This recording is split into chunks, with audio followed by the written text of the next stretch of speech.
thing I would do is don't jump into fixing it. Jump into understanding why change needs to happen first. There was one point in the church, we had 12 individual leaders of our worship ministry, each one with their own set of songs and style and all these things. So there was no continuity. And the congregation always struggled to sing because it didn't know the songs.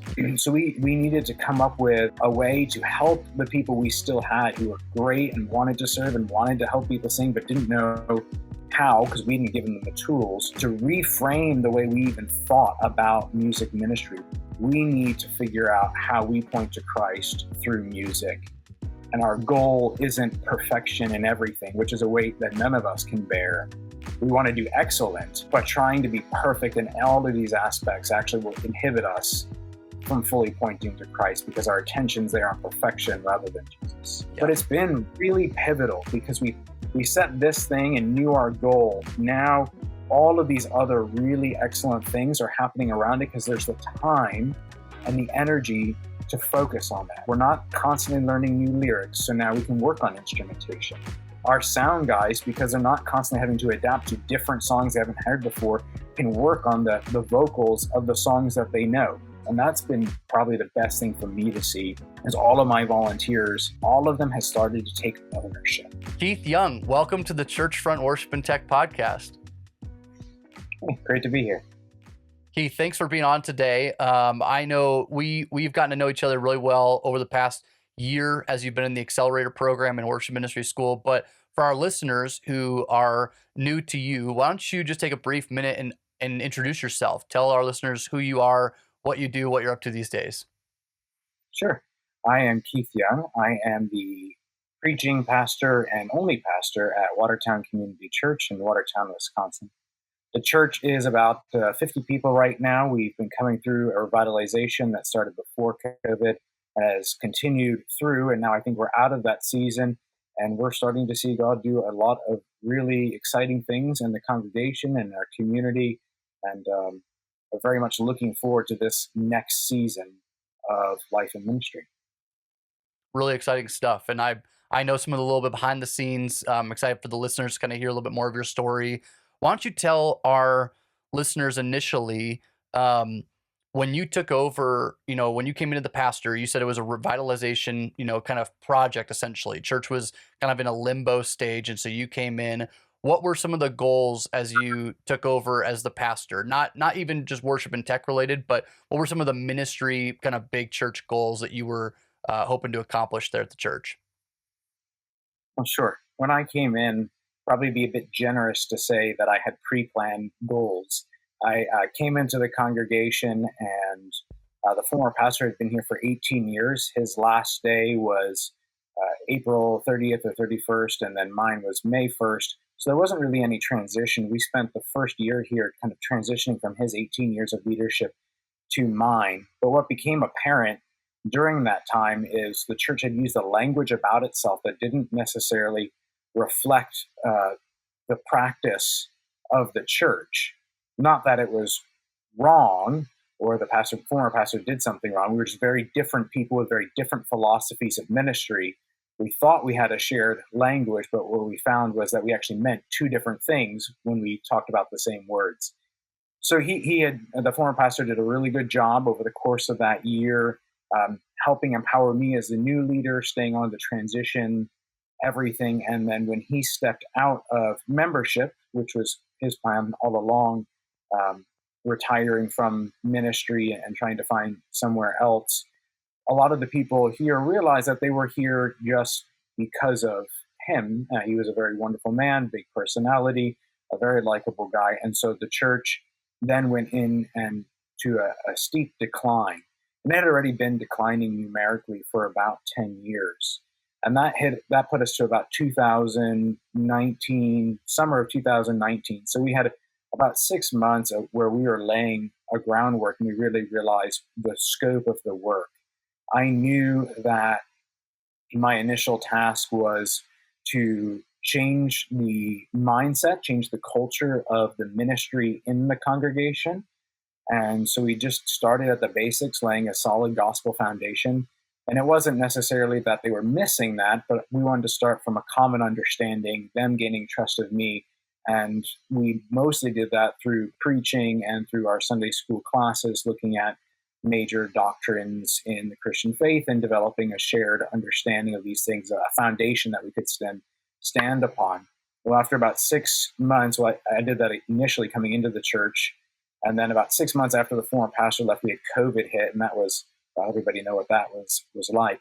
So really, through COVID and post-COVID, we were going through a process of changing the culture of the church, trying to bring our church's mission in alignment with what Jesus' mission for his church was, trying to bring a correct why to all of our practices and the things we do. And those things that we couldn't find a good why, we just cut to make sure that we could be as impactful in the things that matter the most as we could be. And one way we had to do that was by removing things that we weren't really being effective in our main goals through. Along with that, as the worship ministry came along, our worship ministry volunteers were really in overdrive because of the decline that happened over the years before I got here, and then precipitous decline after the former pastor stepped out. We had very few volunteers who were up there every single week trying their best to lead in worship. But with all these things going on, what I missed was that I didn't give them the resources necessary to really accomplish what I had asked them to do. And I knew there was a growing weariness in our music team from just having to do it every single week and really not having enough extra both personnel resources, but then also just me trying to equip them and my own pastoral support. I don't have a music background. So when they would share difficulties with me or troubles, I really couldn't troubleshoot them because I had no idea what they were talking about. My background is in preaching and discipleship and evangelism, and not music. I like music. I just couldn't help them. And so when we arrived coming out of COVID and finished what we were, the culture change, laying that ground, that foundation for the congregation, we came to the point where we realized we need to start looking at how do we actually equip the people to do what we're asking them to do. So we did a big church restructuring, trying to bring alignment to our organizational structure to what our theological convictions were and really what our documents truly said. And then from that point, once we had the framework in place, we began to try to find ways we could empower our different ministry volunteers, whether they were the deaconess of hospitality or the deaconess of the cleaning teams or our music volunteers. And along with that, we wanted to also be able to help our volunteers better and address some long-standing difficulties that we had with our building and our sound equipment. And that's really what brought us to the music ministry school. I started doing the group program first and just found that we had too many needs to do it in the group setting. I needed the one-on-one coaching. And I think that's where Luke and I kind of connected with each other at that point. Yeah, that's good. Well, it's really, I mean, I remember back to just hearing some of your initial story and really being excited because it was encouraging to hear of a senior pastor who wanted so much for his volunteers and so much for the people who were serving in that ministry to be able to support them. And you just kept saying to me, man, I don't feel equipped. I don't feel educated. I have no idea how to support them. I need help so that I can help them, and that really, I think, was a true testament during your program experience. So let's dive in. What were some of the initial goals that you had for the music ministry? Or let's even talk about some of the challenges that you guys were facing when you started to kind of partner alongside your team there. So tell me about kind of some of those challenges that you were facing. We had a lot of different challenges. Some of the basic challenges we faced were our building was never intended to be a church. It wasn't built for it. So a lot of the things that were put in there were kind of retrofitted in, but without an expert doing it. So we didn't have an integrator come and install these systems. There was somebody who a larger church in our area donated a lot of the equipment. Some of the people set it up and said, "Don't touch it." But as we found our stage box cables is an analog stage box. The cable for it ran parallel for feet to major power cables. So we had a constant buzz in our system. The lighting in the sanctuary buzzed itself to the point it was audible and disruptive. There wasn't enough lighting in the sanctuary for anybody with diminished eyesight to really read their Bibles. Mm-hmm. And it was really depressing.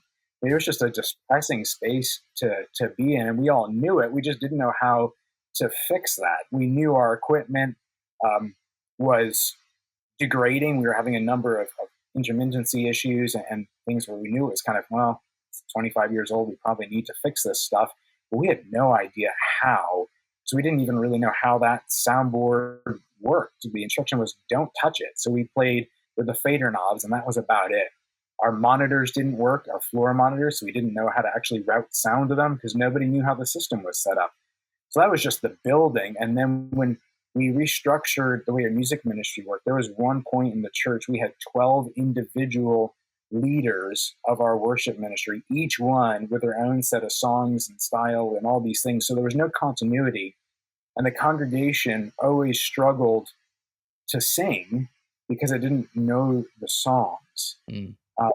So we needed to come up with a way to help the people we still had who were great and wanted to serve and wanted to help people sing, but didn't know how because we didn't give them the tools to reframe the way we even thought about music ministry. What are our goals? What are the goals for the elders and me as the pastor? What are the goals for our leaders, and how do we help each other empower the congregation?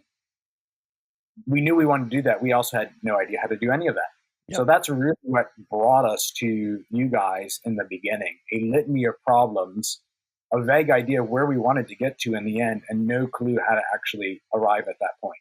I wonder if you can shed some light for those listening who might be in a similar experience with a lot of hands involved in planning the worship ministry side of things. You know, based on your experience, what would you advise somebody to do? How would you reflect back on your experience, anything that you would change, and what would you encourage them in that process?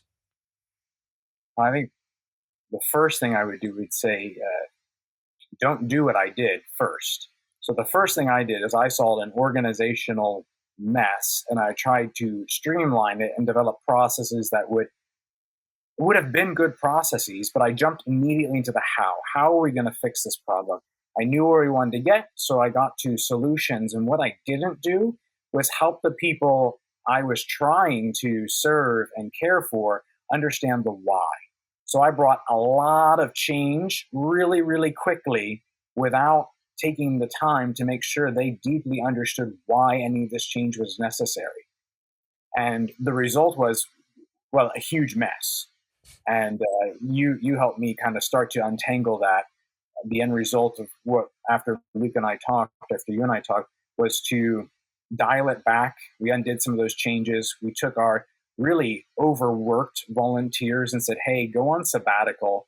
There are some things we need you to keep doing, like we need somebody to sing and play keyboards, but all of the picking the music and all this background planning, let me do that. And I'm going to put it on autopilot. You and I developed a way to really make that helpful and impactful. We chose a small selection of songs, planned them out for 3 months at a time, developed a framework for the order of songs that has been proven really, really helpful for the congregation.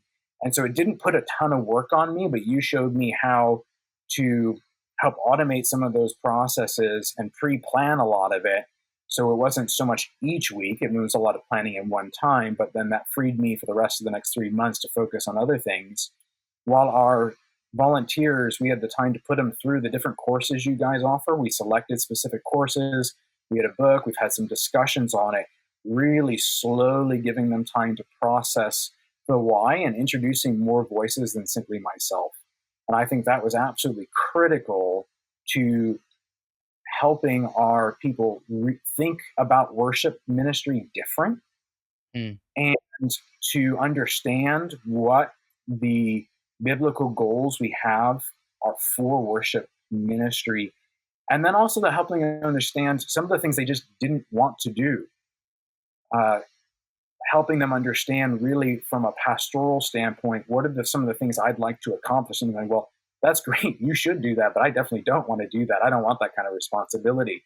And the result was I think they really feel freed to enjoy music again. Because we took all of this responsibility and weight was on them and said, hey, not only is you don't need to have all that responsibility really doesn't rightly belong on your shoulder. We should spread this out between the elders and you guys as a deacon-like position.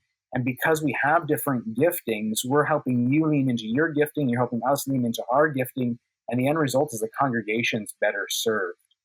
But all of that came from laying the why down and helping them understand it at a pace that was easy for them to let it all sink in. We didn't go fast. Yeah. So the first thing I would do is don't jump into fixing it. Jump into understanding why change needs to happen first. What do you feel like was the biggest shift for them when it comes to the why? If you could kind of think back to whatever framework was adjusted in their mind or how you guys were doing ministry, what do you feel like was the shift that kind of allowed some of that movement forward? I actually know from them exactly what it was because I have the painting now that was referenced. It was one of the recordings from your conference last year with the Grunwald painting and John the Baptist pointing at Jesus, saying the speaker was saying our goal is to point to Christ, and they realized that they were focusing so much on trying to get everything right, all of the right notes, all of the right words, everything matching the scripture. They were so focused on all of the details they had missed that they were there to point to Christ. They wanted to. That was their desire. Yeah. That mental imagery made a huge click for them. And it's really what actually allowed them to get into the worship ministry school videos and motivated them to learn more. Because I think I just shared the YouTube video clip that you guys had posted on them, like, hey, just look at this. And that was maybe a week or two after I had made my big mistake and jumped into a meeting about here's all the changes, and they were all overwhelmed. And that moment really helped them understand, okay, we need to figure out how we point to Christ through music. And our goal isn't perfection in everything, which is a weight that none of us can bear. We want to do excellent, but trying to be perfect in all of these aspects actually will inhibit us from fully pointing to Christ because our attention's there on perfection rather than Jesus. Yeah. Yeah. I'll link to the video that Keith is referencing. It was Zach Hicks' keynote speech at Churchfront Live 2022. And it was excellent. And man, so many people have referred to that painting and that imagery as clarifying for them too. So I'm glad to hear that it was helpful for you guys because it's such a simple concept, but man, you never really know what's going to click for your volunteers. And then when you find something that will clarify the why or clarify even for you guys, it's the how, right? It was, man, we were doing all these other things, trying to make sure the details got worked out, but we were missing pointing people to Christ. So excited for you guys, the fact that that's kind of set in a little bit to your culture. I wonder if you can talk a little bit to the listeners about your experience with the song list, because you came in and inherited kind of a wide repertoire of songs and material that your church had been singing and or not singing, as you referenced earlier. So talk to us about the journey you guys took with your song list. When I came in, because there were so many music leaders, and this was before I got here, by the time I got here, we were down to 5 or 6, but the format they'd always had was each of we call them worship coordinators now, they're volunteers. They would pick songs for their week and arrange the musicians, and they would do their best to pick the songs based on the scripture passage for that week. So they were trying to make sure everything mirrored, and it took a ton of time for them to do that. But also to try to match that closely, there was a catalog probably of 1,000 songs that they were working from, paper copies. And so they would go into the file cabinets and just spend hours going through it very prayerfully, very intentionally, but it was overwhelming, the amount of choices. And because we had so many songs, our congregation couldn't learn it. Our congregation we're coming close to tripling in size within the last 3 years. So most people are new. And even these songs that the people in the church who have been here for 15, 20 years know well, they're not necessarily songs that are widely known. So you and I sat down and tried to think through what songs are broadly known by like-minded churches. So if we have somebody who's moved into our area, because we live in a growing town as people are priced out of the nearby areas around us, there's a chance that they've heard this and they can pick it up and join in that chorus of praise in a service. And then what songs really have the most potent theological instruction for people? Because if we're really honest about it, much more than my preaching, people learn theology from the songs we sing. That's right. They might remember one of my bullet points. I mean, if you ask me in 2 days, I would struggle to tell you what my sermon was. But my 2-year-old son loves His mercy is more and sings it all day long. Mm-hmm. So we learn a tremendous amount of theology that we know through songs. So we wanted to focus there and then really just have a smaller collection. One thing that's been super helpful as we thought about song lists was this idea of empowering our volunteers. So we have these worship coordinators, but they also have a team, a pool of volunteer musicians. And some of them are really young. We have a couple teenagers who are learning instruments, and we want to help them get better at it. I mean, we don't want to wait for some talented musician to come in our door. We should be training them up. So you and I found, you pointed me to a site that had tons of videos, how-tos on how to play a lot of different worship songs. So when we came up with our song list, I just limited to the videos they had available or the songs they had available for instruction on that site, which for me was great because I don't know music super well, so I can't look at a piece of music and say that's easy or hard to play. But if there's a video on there, I assume they can do it because we can watch it. And now these new volunteers we're having, we have the opportunity to train them beforehand. They can practice, and we can slowly integrate them in. And then you pointed me to, I think it's Brian Chappell's. Is that Christ-centered worship? Christ-centered worship. And we moved from trying to match exactly what I was preaching for that week to having the songs have a complement to the sermon. So the songs from start to finish provide a gospel narrative. We walk in, we meet the living God, then we have a song of confession followed by our scripture reading and our prayer of confession and petition. Then one, focusing on the redemption we have in Christ and our new life in Him is the fourth song. I preach a sermon and we're sent out. And it's been really cool to see because every week people come in, the first song's kind of quiet, the second song they're getting there, and then really the rest of the service, it's thunderous. Not only because they've learned the songs more, but because we've led them on a spiritual and emotional, intellectual journey from the start to the finish, where all of these pieces are working to complement rather than repeat each other. And that smaller song list has been really, really freeing for both our coordinators, who are no longer spending hours they don't really have trying to pick music from too many options. They're free to enjoy music, and they've begun innovating with the instrumentation that accompanies the song. And for the congregation, they're learning the songs well. And it's taken, I would say it took 6 months of doing those 25 songs before the congregation volume really picked up, which did surprise me. I thought, okay, 2 to 3 months, we'll have all of these down, and we'll just kind of sit in this pattern until we can meet all together. My volunteer leaders finish the course you and I were putting them on, and then we'll replan it.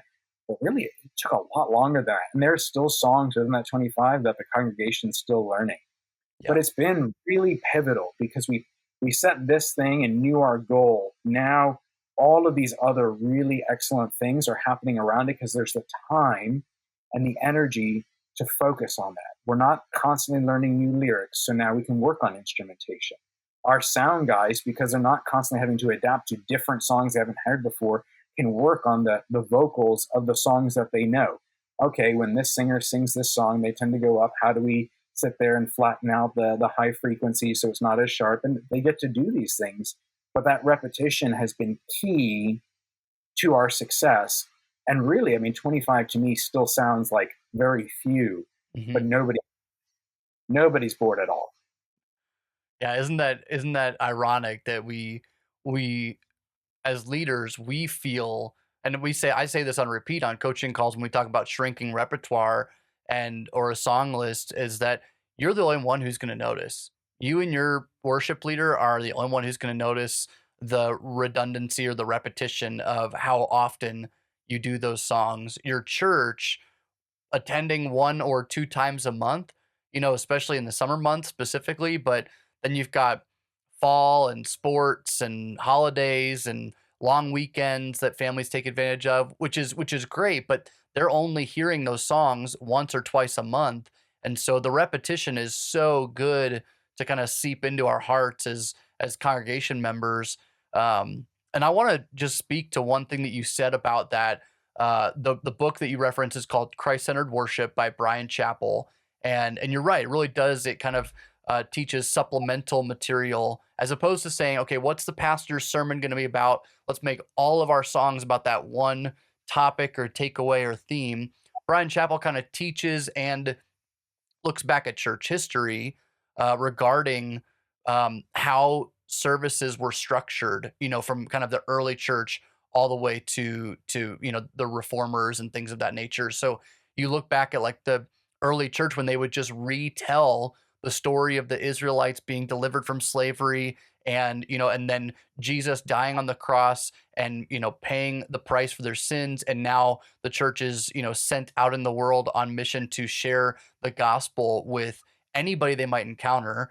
That kind of retelling of the story, or rehearsing, if you will, the gospel story again and reminding ourselves as we gather, is so, I believe firmly it's an encouragement to our people. If you are in a denomination that does no liturgical readings or assurances, I still would say it's still just as applicable. If you're kind of a more Pentecostal, or you're a less planned or strategic worship gathering. It's kind of more in the moment, kind of go with the flow. I think still your song should reflect the story of the gospel because, like you said, you're taking people on the journey of remembering where they came from and all the way to where they are now, which is sent on mission because of what God has done in their lives. So, just to encourage listeners that no matter what your background, no matter what your denomination, some of that can really be a critical strategy for your ministry to not only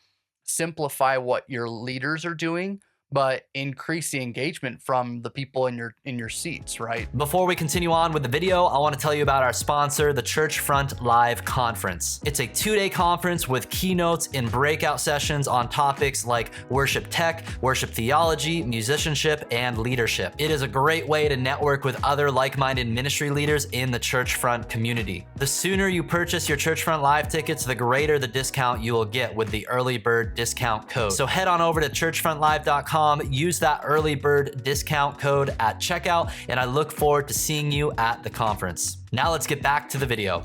Well, one thing I've also found for me as the main preacher in the church is it's been really freeing. Because before I was really tightly tied to what I pre-planned my sermon series to be. And we normally preach expository, so verse by verse, going through. And if I said, I'm going to cover 5 verses or I'm going to cover 2 chapters on this sermon, but while I'm studying it, I realize I need to spend a lot of time right here because this is something our congregation needs to meditate on. Now I'm actually free to do that because Right. before, if I messed up the schedule, I'm not only affecting this week, but the people who are picking and leading for next week, well, they've already started. In 2 weeks out, they've already started. 'Cause they were really diligent and wanting to do well. But if I messed up this one Sunday by changing my text size or the text I was preaching, I messed up the schedule for a month. Right. And that really hardened our volunteers. I shouldn't do that to them. So now, because they're complementing, it's been really great. I am more free in my planning to follow the Spirit's leading when I need to camp out in the text. And then the other side of that as well, not only can I just camp out there, but every time the songs beautifully complement the sermon. Mm. there'll be a word that I say just by happenstance that's in those songs because we pick theologically rich songs. And just by God's providence, I would even say they match better than when we tried to intentionally do it. Yeah. Because there are things in that moment that are just, we're meeting there and we didn't intend for this to happen, but the connection is so abundantly clear. And that's been really beautiful to see. That's really cool to hear. I want to pivot a little bit to kind of the technology side, because that was another piece that you guys spoke about. What were Dive into some of the challenges that you were facing. I know you said lack of understanding. Nobody really knew how it was set up. Nobody really knew how to use it. What were the practical examples of what the challenges you were facing are? So if we had a number of them. Our lights buzzed loudly in the sanctuary. We had too little lighting and only indirect lighting. A lot of our music equipment was outdated, and because it had been used for so long, it was beginning to fail. And we had really no knowledge of how the sound system worked, or a sound system works. How do you run a soundboard? Our volunteers did the best they could with what they were given, but we couldn't really give them a lot because we didn't know how to get them the training they needed. So we knew walking in that it just kind of needed to all be redone. And so what we did is we redid all of it at once, which admittedly was difficult, but I think the worship ministry school program was really critical to us being able to do that. One of the pieces that was a particular struggle is our congregation is predominantly either young families, so people, the parents who have zero time because they have lots of very young children, or even a few very young children, they just have no time, or senior adults who are our primary volunteer group because they have the extra time to give towards it. But those, the adults, the older adults who are part of the congregation, they struggle a lot with tech, particularly digital. So switching from an analog system to a digital system was a little bit difficult for them. And because I'm the only full-time staff member, a lot of the setup was on me. So I definitely needed help to do that. And I was a little unsure how to do it. I'd started in the group program, watching the videos, and I was just overwhelmed. There was no way I was going to figure out all the equipment we needed to buy and how to get it here and what was the right stuff. And we are a smaller church. We have a limited budget.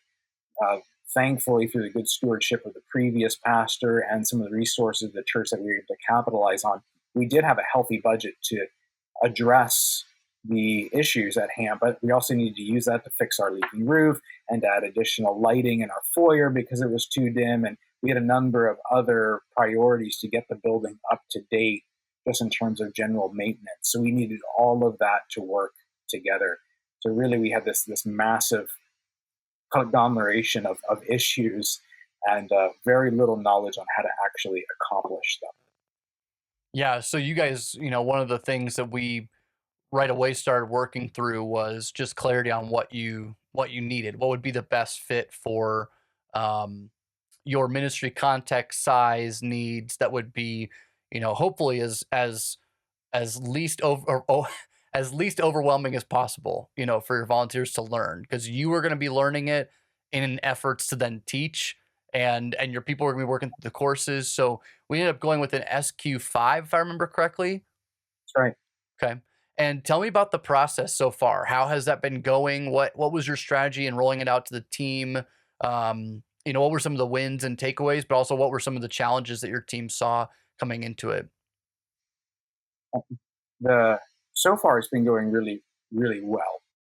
I think some of the challenges we faced early on, and that this might be unique to us, but we had a building renovation project that had to be concurrent with redoing our sound system. Our sound system was in a huge sound booth back, when you massive boards that needed tons and tons of space. And we looked at the SQ5 and this little thing, we don't need any of this. And that for us was taking some precious room that we could use for seating, which we need because one of the big limiters we have is the size of our sanctuary. But all of that had lots of wiring run under that sound booth. It was a built-in sound booth that we had to hire an electrician to come do We're also adding lights in the sanctuary and adding lights in the foyers. We had a very big lighting and electrical project at the same time. So when we took that sound booth down, the sound booth was gone. We had to cut the old cables, and so we had to immediately introduce the SQ5 there. So really one major key to that was you guys connected me with a guy who could buy all of our equipment for us. He was actually somewhat local to us, so he came over and explained, okay, this is how you can get it set up short term. Here's what you want to do as you do your renovation, and that was key. And then we also had some really technical issues. We were able to call him, and he was able to send me some parts I needed because to save money, we were trying to terminate our own cables. But it turned out there's one right termination and one right tool for that particular cable, and it's not easy to figure out. So he was able to mail me some extra ones after I messed it up. So that was really a wonderful piece of it. But I do think that's a little bit unique scenario that we had to do building contractor style building renovation at the same time of introducing a new sound system. And if you can avoid doing that, I would say it's way too much to bite off. We had a lot of support from our congregation doing it, people coming in and getting all of that done. But if you can space it out, you'll probably just thank yourself later just from a stress point of view. Yep. But that is where a lot of churches end up. They end up kind of saying, okay, we're in a season of updating. And once they kind of open that door a little bit, they see the domino effect of what does upgrading a console look like? Or, while we're upgrading these lights, well, we might as well see if we could upgrade some other things as, at the same time while things are kind of disheveled and unhinged, if you will. It is a big project, but it often is the season that churches put themselves in when it comes, just because it's like, well, we either space it out over the next 6 months or we just kind of get it done now. And most often people are kind of more of that immediate gratification piece to it. So, okay.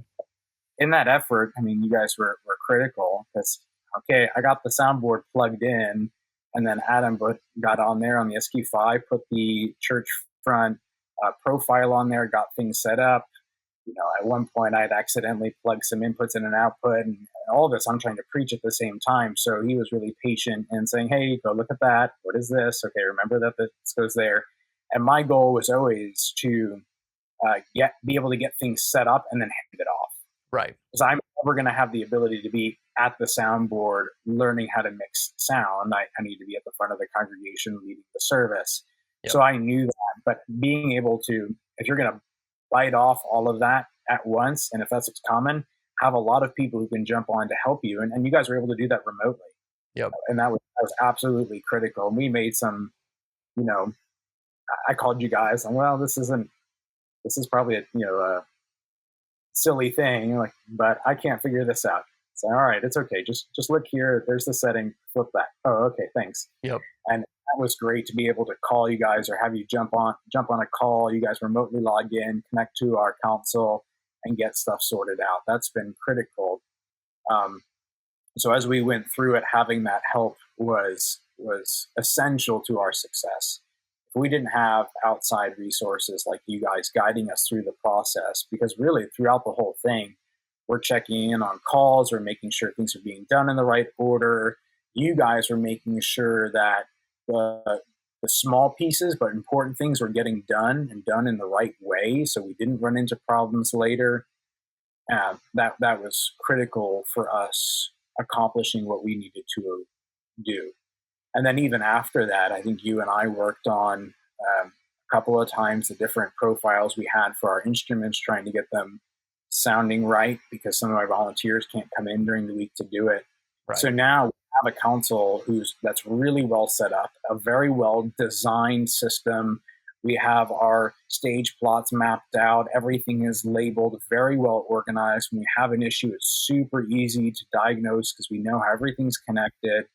And our volunteers aren't overwhelmed because they've been able to, instead of trying to learn how to set everything up, they were able to come on to a pre-set up console and just start learning how to mix. Yep. And when you have volunteers, I think that's really what we need to do to serve them well. You can't say, hey, figure this all out yourself, unless you have someone who's particularly gifted or has that background, but my people Right. did. Yep. Yeah, and that's part of what our goal is I think you hit the nail on the head when you said we help set up the system so that it's really easy to walk into and focus on one thing, mixing, right? If mixing or audio is your distraction, man, then we want to help you just focus on that one thing. We'd rather you not have to focus on routing and, digital IO and, connection, like all that stuff should be done preliminary. And so the technology is there these days where we set up a remote desktop client on your computer, and that SQ it's a preset that we've designed, but then we help tweak it to be labeled exactly the way that you need it, routed the exact way you need it. And so that way when your volunteers come in, they're looking at a setup that's for their church. It's for their situation with their singers and players, and they're ready to go. And then they're in charge of really tweaking the sound to make it sound the way they want to, which can be really cool. So, yeah, if you have not explored some of the presets in the course library, we make a console preset for the SQ model, for the Behringer Wing, for the Persona Studio Live. So definitely tons of console presets in there. And then, like you said, we help you kind of develop like an audio patch sheet and a reference list so that if something were to get unpatched or tweaked, you've got a good home base to go back to, and a reference to be able to pull that up in the meantime and get back up to speed very quickly. So how are the instrumentalists and the musicians on the team doing now that you've switched over to a new console and people are kind of starting to apply some of the mixing techniques? Any feedback from your musicians so far? Yeah, it's been really, really positive. Having to be able now to have control of monitors has been great. Our drummer and our keyboardist both switched to in-ear monitors, which they've never used in their time as music volunteers, and both of them have multiple decades of experience. And for them, that's been revolutionary. Like, I can hear myself, but I can hear the singers, and it's so much easier for them to play and to really hone their craft. I think one of the things that has been helpful with having the library there and our teams able to access it is that we can have them learn slowly. Hmm. A lot of volunteers, you have some people who just give me all the information now and I'm going to own it and I'm going to do it. But for most of my volunteers, and I think for most people, particularly as you're helping them grow in something they've already been doing, slow change is helpful.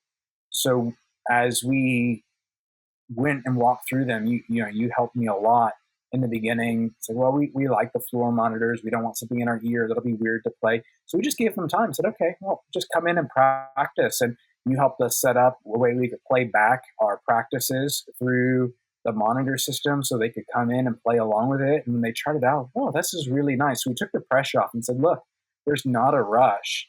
When you're ready, just do me a favor, try this out, come in, I'll get this set up for you. And you can just play along. And that's really been enjoyable for them to do. And even with some of the other tech stuff, we know a few more moves we need to make to really make our system function a little bit better and have some rough edges. You guys helped us plan those out. And they're sitting there ready as our volunteers now can take the time to watch the videos, to learn the system before they actually have to start to use it because we got it all pre-set up. So not even, during the program, but now after the program, we're continuing to reap the benefits of the work we did to get things set up, and then the tools we have through the video course library, where our people can now, at a pace that is okay and acceptable and enjoyable for them, to serve the church, learn how to use these new systems, and really take ownership for themselves. And that's been probably the best thing for me to see, is all of my volunteers, from the worship coordinators to our to our musicians, to our soundboard team, and the people who are running our audiovisual software, all of them has started to take ownership. And not only are they taking ownership, they're starting to train up more volunteers because they're excited and they feel empowered. And now they're having fun instead of being stressed. Really cool to hear. I'm really encouraged by your guys' story, and just, I mean, it feels like, we talked about kind of structure, organizational structure, the why, and song list. And then we also talked about technology and training and maybe adapting some new methods, for routing and even for like virtual sound check and in your monitors. That's not a small list. And so you guys did quite a bit in that time period, which is really exciting to kind of reflect back on and to hear some of the fruit of the ministry now that is because you tackled those things. Now you're starting to see some of the fruit that ministry actually produces, in the lives of people. And it's so much more than just the songs you sing and the tech that you use. It's so much more than that when it comes to people hearing the message of the gospel, spreading the good news, living on mission like that. It always boils down to that is our goal, is to lead people towards a life like that. So I'm encouraged by your story there, Keith, and I hope others who are listening are as well. Any last pieces of advice you would give to maybe a senior pastor listening like yourself, if another pastor's in a similar circumstance or is inheriting a church revitalization, or maybe he's just got a team of volunteers he's not really sure what to do with when it comes to some of these strategies? Any kind of parting advice that you would give to somebody in that seat? Yeah, change is possible. But in order to have change happen well, where you're empowering the people you want to empower and accomplishing the goals that you want to accomplish, your ministry goals, it's really important to have a predefined strategy, not just the tactics of how we're going to practically work this out, but the overall strategy to guide that process. And if I think that was the mistake that I made initially, and what the worship ministry school was able to help me correct. I jumped into the tactics of how. Take the time to set your goals, make sure they're the right goals, and then take the time to help everybody in your organization understand why those are the right goals and how that you are bringing honor to Christ through doing it in this particular way. And then invite your people to be a part of that process. Mm. The beauty of everything, I think we were talking here at the end, is that the people in the church became a part of the process of change. They weren't left on the sidelines. We didn't just simply say, hey, we're going to do this, and then you guys can jump in here at the end. They were all an integral part of the process. And being a part of that process, they got to take ownership as members of the congregation. And now there's a lot more fruit through the music ministry than just good music. Because they're a part of the process, each of our people are training people in their own ministry. There's a greater joy and, I think, vibrancy to our ministries because there's energy behind them. So how you bring that change really determines the success. And the way to bring that change well rest first on making sure that you are seeing all of the pieces for what they properly are, right? We're not just trying to get to this end goal. How we get there also matters. And then having expert advice, people with knowledge and experience in that particular area to help guide you through it. I know if I were to, at one point when we were working through the church and the revitalization, I thought, I don't know if we're going to be able to get here because I don't know how to do this. I don't have the tools to do this. And I just thought, okay, this change can't happen. But if we're trying to bring a change because we think it is better for Christ Church, I think we have to do that. We have to bring a change that will bring more honor, more glory to God. So the necessity is there, and it can be difficult, but a lot of that difficulty can be solved by proper planning before you begin to actually bring about change. Yeah, that's so good and so helpful, Keith. I appreciate you just sharing some of your insight there, and again, to encourage folks that worship ministry school is definitely an asset and a resource to you if you're in a season similar to Keith's, or you have similar kind of goals, but also just leverage network. I think one of the things that Keith spoke to is we connected him with a guy in his area that we knew could support him in certain ways that were a little bit more nuanced, and so that's just the beauty of doing ministry with other people. If you're in a season where you're trying to accomplish things and you just don't see the how, reach out to people in your network, get a hold of the church down the street, get a hold of the church, the town away from you, like figure out who you can walk alongside, because we're so much better together, right? We're so much more can be accomplished when we're in partnership with one another rather than when we're trying to kind of fist our way through doing it by ourselves. So really appreciate just the insight that you spoke to that. I think it'll be really helpful. So Keith, if people are wanting to check out the church, where you guys are at, if they want to kind of see where you guys are, maybe they're even in the area, but nonetheless just want to check out your ministry and what's going on there, where can they find out more about the church? Sure, on watertowncommunitychurch.com. We have all the information about our church. If you check out on a Sunday morning, we have a live stream during that. I know a lot of people who are interested in the church watch during our live stream. And then we have a sermon library up there as well to make sure that I'm not nuts or something like that. You never know what you're going to get. But I think also the website is a great place to not only learn about us, but also engage. There are a couple ways you can reach out to us through it. Cool.